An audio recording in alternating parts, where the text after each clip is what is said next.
Welcome back to our channel, and today we are going to explore Maryland Zoo. Let's go with me. Let's first see the African journey. Yes, let's go.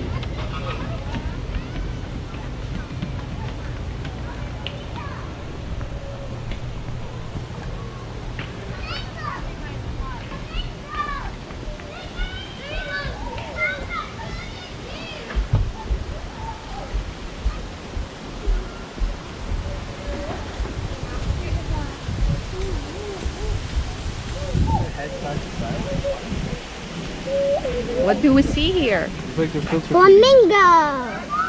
Flamingos.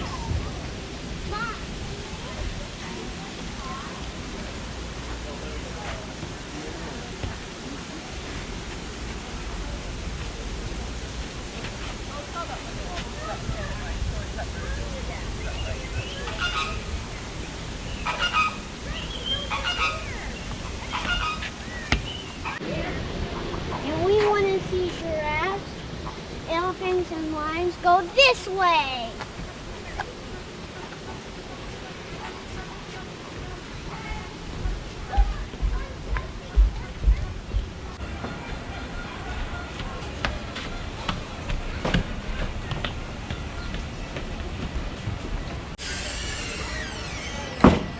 There are so many birds in this.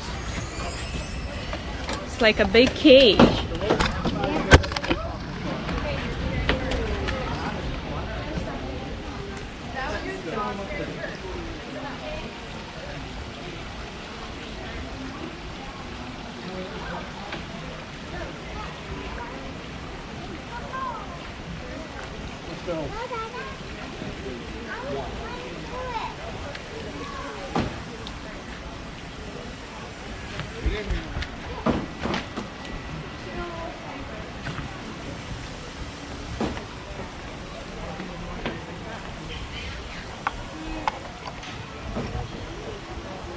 Hey man, how are you?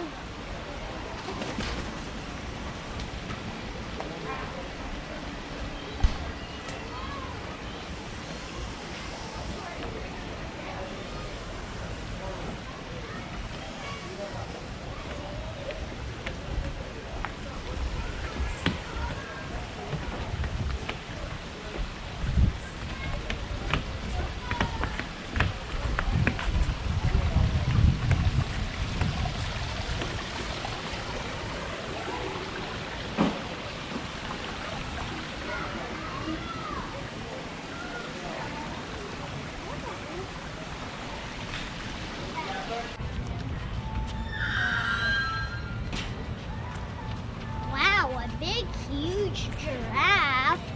Cool.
Bye.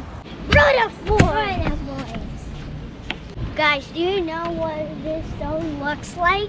I think it's an elephant. Let's go see a real one.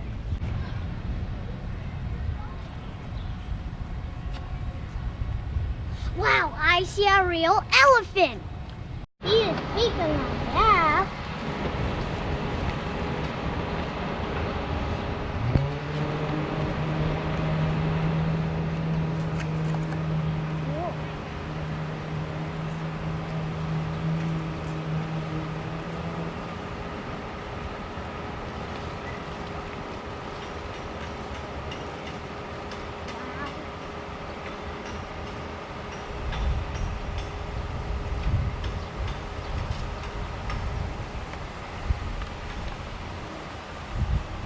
is taking a bath.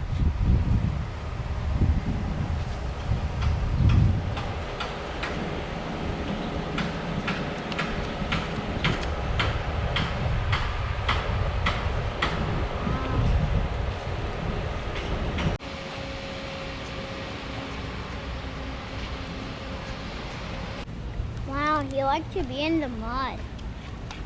Yeah, so that's how she cools down on hot days. So warthogs, unlike, you know, when we get hot, we sweat to cool off. Warthogs can't actually sweat, so they like to roll around in wet mud to kind of help keep themselves cool.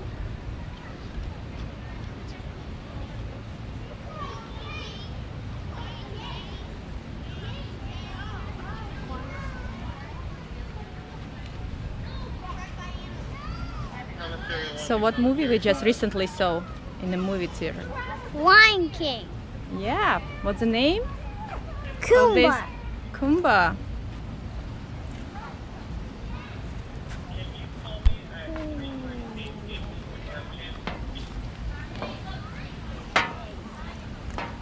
Oh, there's another one.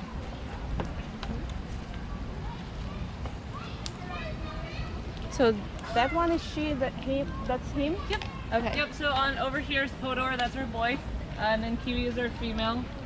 Really easy to tell them apart because males have much more prominent warts. Females have warts, but they're much smaller.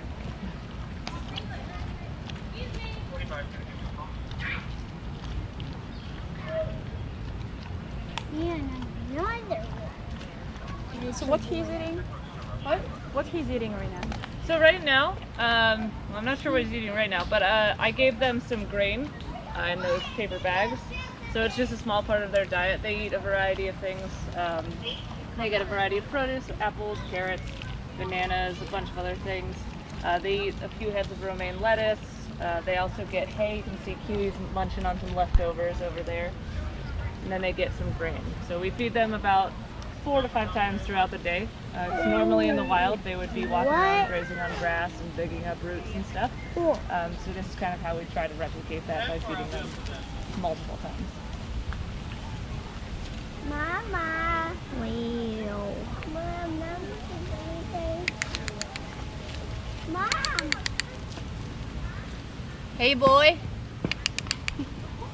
What's up? Say selfie. Hello.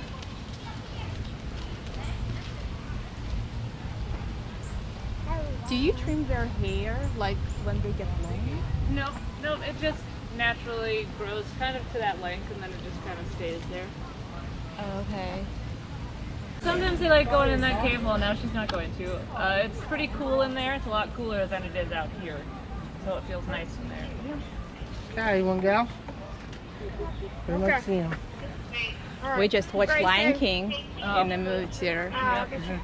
The remakes they made recently, and it's kind of cool to see a real one too. Yeah. I mean, they remade it with real faces. Yeah. But they still, look a lot more real. yeah.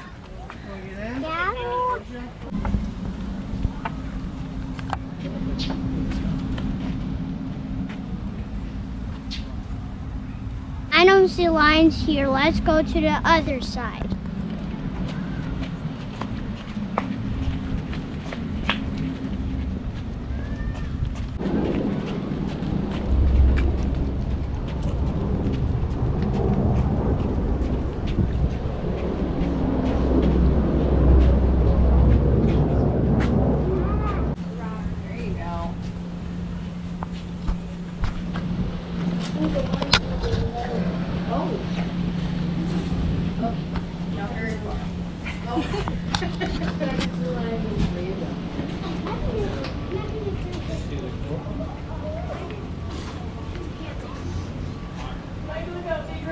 He seems too tired, right?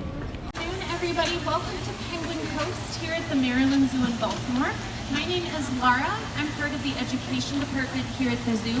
I'm joined today by some of our keepers who are responsible for the day-to-day care of our colony of African black-footed penguins. Now, feeding all 100 penguins that we have here is a pretty big job. So in order to let them focus on that, They have so they don't 100 get distracted, penguins. I'm here to talk to you a little bit about our penguins that you see here, and also African penguins in the wild. So like I said, these guys are African penguins. Oftentimes when people think of penguins, they think of them living in the snow and the ice where it's very, very cold. These ones are a little bit different. They are found in South Africa and also along the coast of Namibia. So temperate weather penguins, this temperature, this weather that we have today, they are much more comfortable in it than probably any of us. That's exactly what they're adapted for.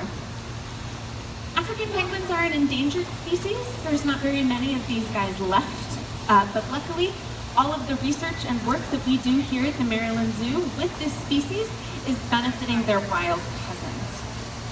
African penguins are pretty cute and very kind of silly looking when they're walking around on land, but African penguins are actually incredibly efficient predators, and they have a few different adaptations that allow them to be so good at that. First of all, the shape of them, they're shaped sort of like a little torpedo, so they're very hydrodynamic. They're able to cut through the water very, very quickly. Their wings are very, very powerful, so even though penguins can't fly through the air, they'll flap their wings underwater and it looks very much like they're flying through the water, which is pretty cool. Their feet are pretty far back on their body, which allows them to be able to make really sharp turns while they're swimming. And they have a really sharp, strong beak that's going to be the thing that clamps down on that fish without letting go.